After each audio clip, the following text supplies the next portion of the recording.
got all the bitches out here, bro. Quit playing with me, bro. Hey, what's going on, man? My name BLOODRAW, aka B Rothstein. I'm from Panama City, Florida. You feel me? I got into the music game, you know, 1 foot in and 1 foot out of the streets. You know what I'm saying? Started recording, and fell in love with it. You know what I'm saying? For me, it became therapy after a certain point. I went to prison. I got out of prison. Then I started back doing music. You know what I'm saying?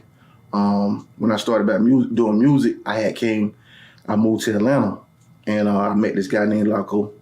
You know what I'm saying? And he became my manager, my first manager to be exact. And we was just moving around. You know what I'm saying? You know, a lot of people was telling me that my music was raw. You know what I'm saying? And that's pretty much where I was at with it. But I got the name BLOODRAW from in prison. I used to rap, and I had 2 homeboys, one named Cadillac, one named Ike.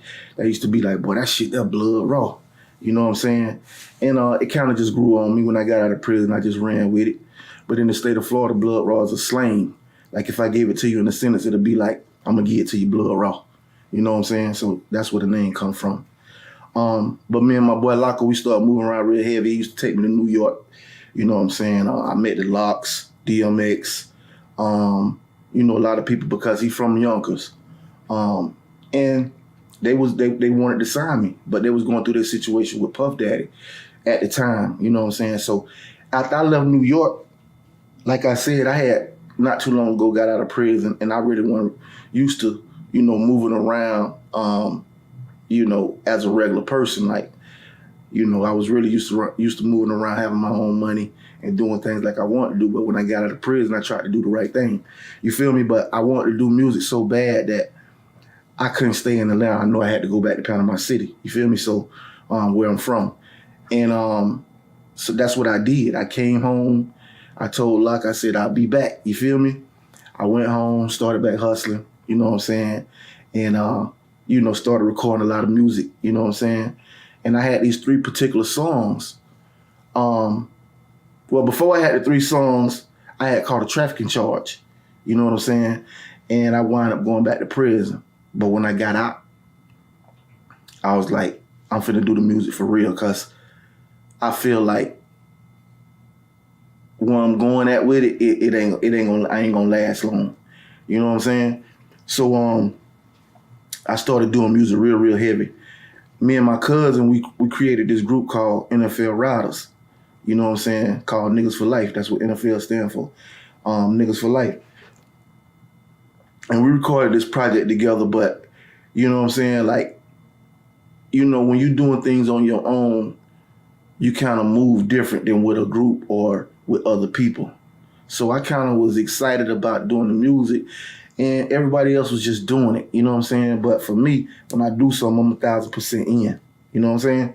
So I started doing my solo project, and I actually recorded 3 songs.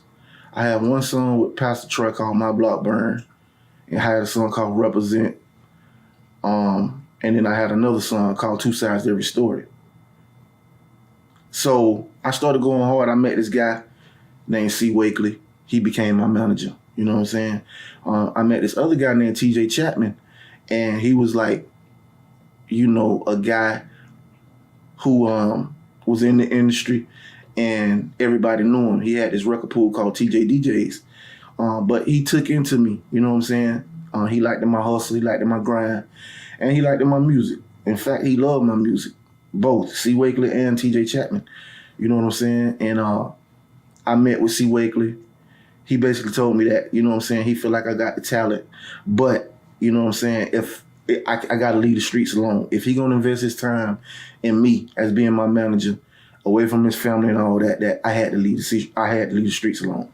You feel me? So both guys, they said they knew I had what it take. You feel me? So that's what I did. I left the streets alone. You know what I'm saying? And then I just really went head and first with the music. Everywhere it was, that music was going on, I was there. From the classic, Homecoming, Atlanta. I was buying beats from Lil Jon. I was getting verses from artists that was already on. You know what I'm saying? I was creating relationships. And what I did different was I didn't really try to get nobody my music. You know what I'm saying? I really built relationships with people like DJs and promoters. I got their name. You know what I'm saying? I sent them texts, you know, once or twice a week, just checking on them. You feel me? They had an event, I pulled up. You know what I'm saying? I'm in the club, I'm buying drinks. Sometimes we go out to eat for lunch. You know what I'm saying? I just did it different. You feel me? Because I always know or knew, you know what I'm saying, that relationships is more important than money. You feel me? And people will remember you longer by relationships. You feel me? When you spending money, people just look at you as a dollar. You feel me? But at the end of the day, I was just hustling and I was just letting my music speak for me. So from there, probably 10, 12 months later hustling, I'm in Dothan, Alabama. And I have a show, and Jeezy had just dropped his mixtape called Streets is Watching. But it wasn't on fire in Alabama just yet. But for me, Dothan, Alabama, to be exact, is probably an hour and 15 minutes from Panama City. So I was already known in Dothan, Alabama from the streets and from my music. Like I said, I had those 3 songs. So I had a show, and Jeezy had a show at another club. It was really nobody at Jeezy's show. Everybody was at the BLOODRAW show. These are facts. Y'all could fact check it, you feel me? So they left their show and they came to my show. When they came to my show, I was just getting on stage. And by the time they made it to the stage, my song Represent came on. You don't stay where I stay, nigga. You don't live where I live, nigga. You don't pay my bills, nigga. You don't feel how I feel, nigga. I'm too real, my nigga. You just hating how I live, nigga. I'm to my word for word, and they couldn't believe it.